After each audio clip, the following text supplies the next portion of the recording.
Hey everyone, I'm Joe at Small Home Off Grid Prepping. Welcome back to the channel. If you're new to the channel, welcome to the channel. If you guys are new here, like, subscribe, hit the notification button. By subscribing, you're going to get a lot of extra benefits. We're in the process right now. We're actually writing a book. It's going to be 17 chapters. The book is a guide to small home off-grid living, and it starts off with where you purchase your land and how to purchase the land and getting the survey done, designing your house. If you've been to our website, www.smallhomeoffgridprepping, and there's a link on the bottom here, it shows you the process, and there's actually 17 of them, and we're doing a chapter on each one. This book is going to be available at no charge for now to our subscribers. So if you've subscribed, there'll be separate videos that'll be in text form that you will actually get notifications that this has been released. And as a subscriber, like I said, there'll be no charge for you.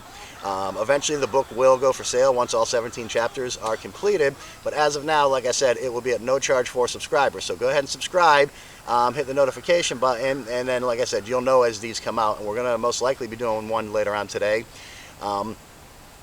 Originally we did want to do 17. We're doing 17, and we did originally want to do 2 a week. I don't think that's going to happen because we're going to continue our other videos as well. And today we're back into the 4 elements of survival, and we're going to be talking about shelter today. So like I said, as far as the book goes, subscribe and you'll get notifications that each time we release a chapter, it'll be available to you guys. And again, at this time there is no charge for our subscribers. So again, we are covering getting back into the 4 elements of survival today. And we're talking about shelter, okay? And if you've seen our previous video, that was a big part of it on connecting your generator to the entire home. That is step 1, okay? And my solar connection, when I get into that, my solar connection is also going to be connected the same way. If you remember, I put that cord in. I built what's called the SOW cord. That connects to the generator, and then that connects to the panel, okay? And what happens now, let's say you're in an off-grid situation or just simply a storm. Here in Florida, we do a lot of prepping for hurricanes, storms, stuff like that. Our power does not go down for a long time, but it's not uncommon for people to go, up to a week or so with no power. Now, you have a couple options at that point, all right? You could, if you want to invest in a whole house standby generator, then it's a big investment, but hey, they're great. They come out automatically when the power goes out. You don't do anything. You have some kind of gas supply. If you're in a natural gas situation, you have natural gas hooked up to it. If not, you have propane tanks. You can get like a 500-gallon propane tank that's filled up for you. So that is a great option if you want to put that kind of investment into your home, and you will run a lot more. What I found here in Florida with people that I work with is a better option is basically connecting any kind of generator you want. You can get a 5,000 watt generator. You can get a 10,000 watt generator. I've seen them 13, 14,000 watts. So now what you're going to want to do is, when the storm comes by or whatever, grid goes down, you're going to simply connect your generator to the house, okay? Now, if you purchase a generator that's smaller, it's not going to run the entire home. So now what you're going to want to do is you're going to want to isolate areas of the home that you could have power, okay? And when the power goes down, you are going to want your refrigerator running. You are going to want your freezer running. People want a heater and air conditioner running. They'd like to have some lights going, have a TV. So basically what you do is you take what we call your sanctuary area, okay? It's usually the master bedroom. And what you're going to do is you're going to connect your generator to the entire house, and then you're going to, first thing you want to do is turn off all your 240 breakers, all right? Which that's going to be like your stove, hot water heater, air conditioning heaters like that. They usually run on 240. So first thing you do is you turn off all your 240s, and then you want to start turning breakers back on where you want them. You're going to want to turn the refrigerator back on, so now your refrigerator breaker is going to be working and your refrigerator runs. If you got a freezer, you're going to want to do the same thing with your freezer, and you want to put on the lights in the master bedroom. You want to put on the TV in the master bedroom. So now what you've done is you've created an area for yourself where you actually have your refrigerator going, you have some lights going, you have a TV going, you sectioned off your master bedroom. You're going to want to have a heater or an air conditioner. Here in Florida, we're more concerned with air conditioning, even though it's kind of funny that there is a code in Florida Building Code that states that you have to have a heater. If you build a new home, you have to put a heater in, but you don't have to put an air conditioner in. So I think that's kind of funny, but we do get a little cold here. So, but you're going to want your heater running, you're going to want an air conditioner, so you have a couple options at that point. And again, if you've seen in the last video, we have a Pioneer mini split, okay? It's a ducted mini split. It barely takes any electric whatsoever. I can run 10 of them easily on a small 5,300 watt generator that I have. So that's a really, really good option. They're a great DIY project. I have seen that they have them on sale right now for, you can get them for $1,200, $1,300 and put the entire air conditioner in your bedroom. They cover like up to 300 square feet. and you basically have central air and central heating inside of your bedroom. So you created that little sanctuary area where now you have lights, you have electricity, you have your TV going, you have an air conditioner or heater running, you have your refrigerators going. So it really doesn't matter what size house you guys have, okay? You can have a 10,000 square foot house, but you're still going to take one section of this house. And it doesn't matter if the power's out in the rest, but again, connecting it this way, the way I showed you on our last video, connecting it that way, you still have the option, okay? Let's say that you want to go take a shower not in the master bathroom, okay? Well, you can flip the breaker back on for that bathroom. You can still have the lights and have everything working in that bathroom, then turn it back off as you don't need it, okay? So that's some of the things you want to do. As far as the AC goes, putting in a ducted mini split or even a mini split that has the head that mounts on the wall in your master bedroom, great options, but not your only option, okay? This will put out enough power to where you can actually go to, you know, any of your local hardware stores, your bigger box stores, whatever. They make what's called tower units, okay? And they're an air conditioner that stands probably about this tall. They have a vent that goes out your window, and it will cool off the entire area that you're in. And they work real great. When I was doing air conditioning about, I don't know, I'm going to say it's probably about 5 years ago, I had an emergency call come in on a Saturday, and the customer, elderly people, they couldn't go without their air conditioner. They still have power in the house, but I mean, it was hot. This is the middle of August. It must have been, when I walked in their house, I think the thermostat said 107 degrees. I mean, it was just baking in there. And I had to order a part for them, and the part took about 3 days to come in. When I went back to put that part in, as I pulled up to the house, I saw all the windows and doors were closed. They had the curtains pulled down and all that. I walked in the house was literally freezing cold. And I'm like, well, what happened? The air conditioner start working? And they said, no, we couldn't take it. We had to go and buy one of these. And they showed me one of those tower units, and it was just literally cooling off the entire area that they sat in. So that's another really good option as well. So like I said, connecting the generator to your entire home. You guys have heard me say before that having solar as a backup generator, okay? The solar that I have 8 panels. I have 5 batteries that are 100 amp hours. 100 watt amp hours a piece. So they're not connected now. I will be doing a video where I'm actually putting them on my shed roof and connecting all that. But as of now, if I got in that situation, now all I'd really do if I'm out for 2-3 days is I set my solar panels up against a tree. I wire them into my batteries. I put in my power inverter, plug in my power inverter with my cord, and then plug that into my panel like you guys seen on the last video with the generator. It's the same exact connection. And now I'm not worrying about gasoline. I'm not worrying about anything like that. In my case, that's more than enough to run everything I need. If you haven't built yourself up to that point, well, now what you do is you can use your solar to power up the lights, power up the TV, power everything, but your air conditioner is going to take a little more. So now use a generator to run the air conditioner. Okay, so you have a lot of different options in doing this.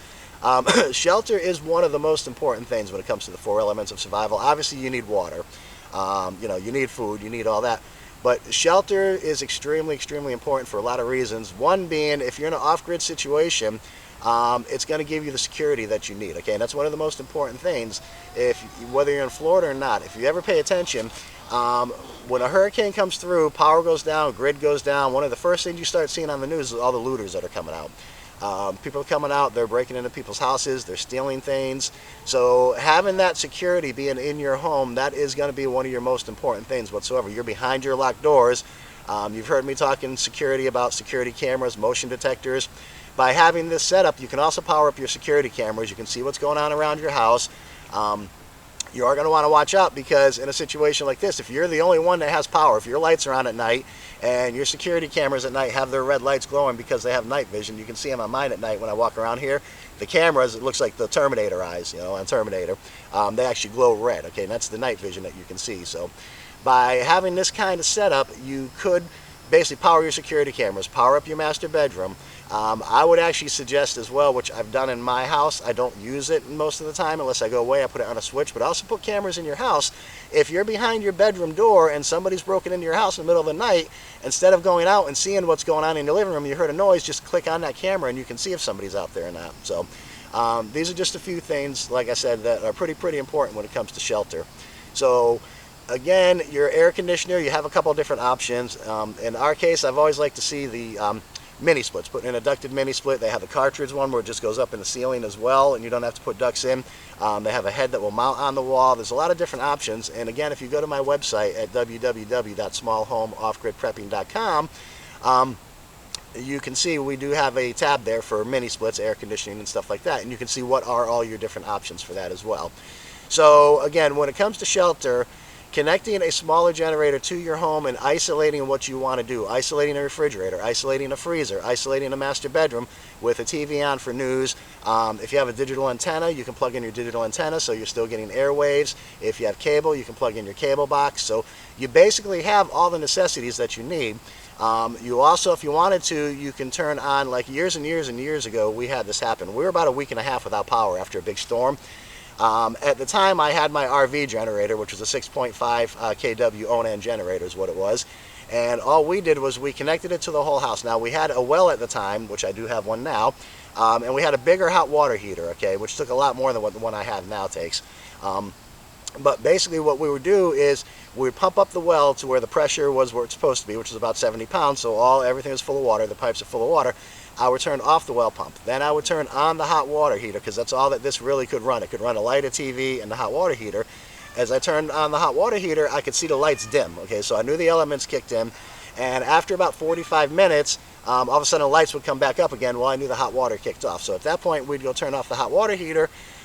We'd turn the water pump back on, and we could take showers. We just had to it's a 40-gallon tank, so we had 20 gallons each, and that was more than enough. That gave us about a 15-minute shower each, so we still had plenty of time to soak and enjoy ourselves in the shower, and and things like that. So these are the different options that you have by connecting it. Now, of course, if you connect a whole house generator, again, it's a lot of money, but you're still going to have restrictions. All right, you're not going to be able to run the air conditioner and the hot water heater at the same time.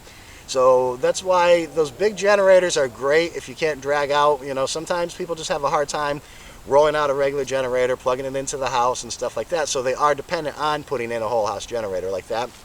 But my preference, like I said, and a lot of people see a whole house generator, by the time you're said and done, you are going to be upwards $12,000, $13,000, $14,000. That's connecting your gas, that's putting in your generator, it's your load calculations, your permitting. By connecting the generator the way that I have at my house, which you've seen in the last video, this is a setup where you can do for under $1,000. You can buy your generator for under $1,000 and have it connected to the home. So you spent less than $1,000, and by isolating sections of your home, it does not matter if you have a gigantic home. You don't need all of that power load for the whole home. You basically just need to run what you want to run. That's it. Master bedroom, freezers, refrigerators, things like that. So this is our video. It's not going to be a long one. This is just on shelter. I wanted to cover a few things and explain to you how you can take any generator whatsoever, no matter what size house you have, and you can isolate that, okay? And you can have the amount of power that you need when you need, and pretty much like that. So, like I said, the book is going to be coming out pretty soon. We already have one chapter done, so today I'll probably be working on that, and we will release a video. The way it's going to work is I'll release a video on it, which will show a lot, but the book itself is way more in detail. I can't cover, in the amount of time that we have, I can't cover in one video the entire chapter. So like I said, this is going to be free to our subscribers at this time. So just subscribe, hit the notifications button, and as the video comes out, you guys will be able to see the video. Again, it's going to be in text, it won't be narrated. Eventually it will be going on Audible, where it will be narrated, and there might be different places we'll publish it as well. So anyways, guys, like I said, this is our video on shelter. I just covered it real quick today, but like I said, the key points have been met. You basically can get a small air conditioner, like a ducted mini split. You can get a tower unit. You connect your generator the way you see it on my last video. And if you haven't seen this on my last video, just stay to the end, and it'll start automatically at the end of this video over here. So anyways, guys, have a great day. We will see you on the next one.